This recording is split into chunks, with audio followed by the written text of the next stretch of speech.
What's going on, y'all? All the love, all the power in the world. Y'all know what's up. It's another beautiful day, another day to speak with the beautiful beings on this planet that have risen today to get into something new. You know what I'm saying? But this video is gonna be about the American ego and how destructive the American ego is, right? And just to be clear on paper, I am an American as well. I live in the United States of America, this corporation that we've all grown up in. So I am personally, from my perspective, I am the perfect man to speak on the ego of America, due to the fact that this egotistic nature has found its way inside of my own people.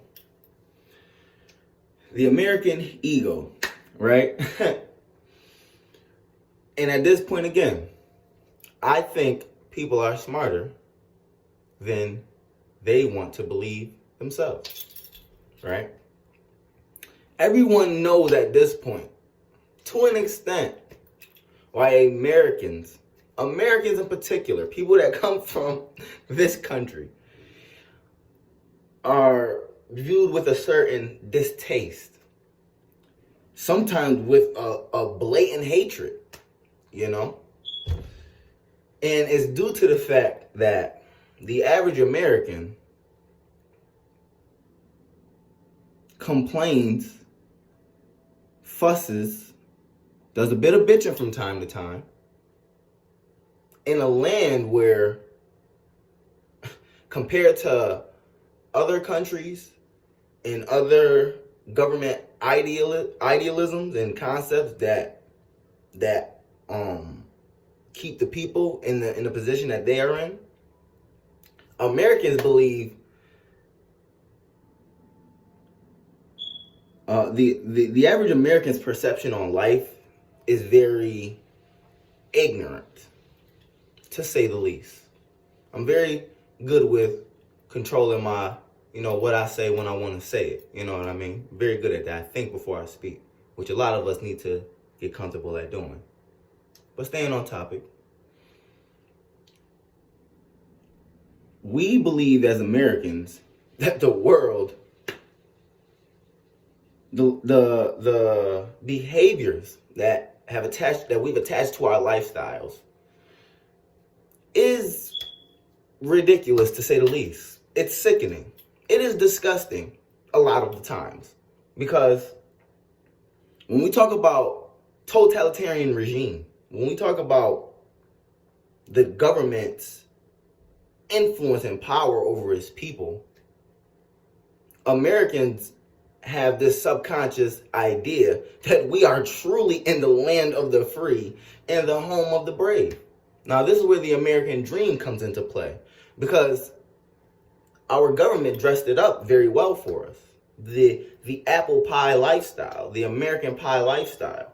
At a point in time, all of us as individuals, as citizens of this corporation, thought that the American dream was in our grasp, that the influences of the governments around us convinced us that the world is free, the world is great, we are all one human race, we can live amongst each other in peace and equality, and we can all pursue happiness, and us as Americans in this egotistic wonderland that we have founded on, it has drove us further and further out of the reality of what not just the average American is actually living, but the conditions of the entire world.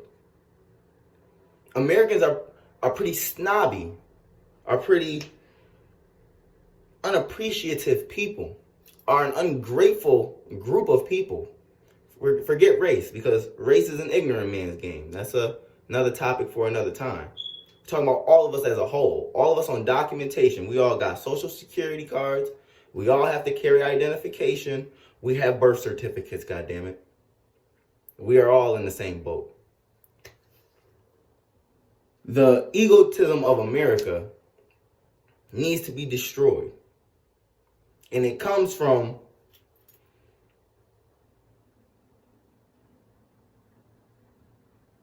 natural concepts. Bringing the people back to natural understandings. But to make a better point outside of that, come to the realization that Americans are not free. It don't hurt my heart. It's something I understand, and I've grown a level of tranquility with this understanding. None of us are free on this planet. If you go to the motherland right now, what we know today to be Africa, it is chaos on the motherland. You go to Europe right now, family. You go to Europe right now. Understand, that's a Caucasoid regime over Caucasoid people. So that's already like locked in right there. They're the same people who push slavery all over the world enslaved their own people first. Remember that and understand that. You go to China, it is communism, socialism, Marxism, the regulation of the government directly onto its people. But when you come to America, when you speak to the average individual in America, because of the energy of the dollar. The energy of the dollar is very important too, but that's another topic for another time. But that fiat currency, that note with no value to it, is a part of our egotism in this country. Because you can believe, a lot of these are self-destructive understandings. You told yourself that you was free based on what outside influences told you to believe. So you believe freedom is the ability to buy a car whenever you please. You believe freedom comes through the monetization of the world. That is the biggest finesse on the American people. Period. The biggest finesse on the American people is the lifestyle that we live. And to bring the conversation into a circle, bring it into a form of closure, we got to stop pretending, y'all. Truthfully. You got 50, 60-year-old people in this country still walking around with the subconscious idea that you can be whatever you want to be. That you can do that freedom is real for us right now. And I'm from one God being to the many that are listening out there, to the ones who are intellectuals, to the logistics, because I'm speaking to a certain audience at the end of the day. I'm not you come as you please, but you will dismiss yourself based on your own energy. So, us as American people, we need to cut it out. We need to cut it the hell out. Seriously, because the lifestyles that we have adopted are not real, and the people all over the world are clowning us. They laughing at us. They have subconscious hate for us because of how blissfully ignorant we are, and some of us don't want to be nothing but that. But this channel is the remix the frequency a little bit. You know what I'm saying? That's all. So I'm gonna let y'all go. Y'all be good. Love and power to all the people out there. Change your diet up a little bit. Drink a little more water, because water ain't never hurt. You know what I mean? Live better, and we gonna get better together. For sure.